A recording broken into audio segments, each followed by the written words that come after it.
Do I need to move on? Update, to make a long story short, I left him.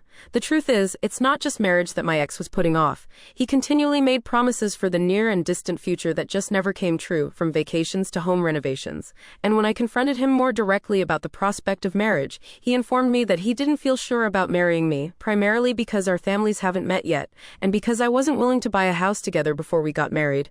He denied ever saying he could never see himself getting married, but I know what I heard, so.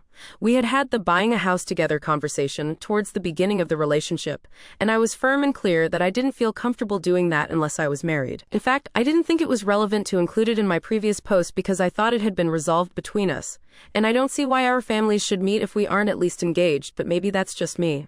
We had other issues as well, which I won't go into too deeply, but over time I've started to feel less like a partner and more like a housekeeper. My ex was very, very messy, and a frustration he voiced as we were breaking up was that I wasn't willing to pick up after him.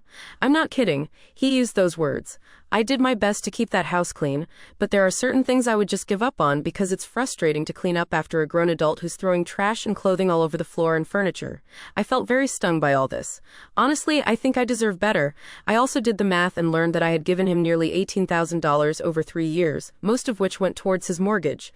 Yikes. He offered, without me prompting, to start paying it back, but I haven't started making those arrangements yet. I'm currently staying with my parents through the holiday season and will be moving into a new place in January.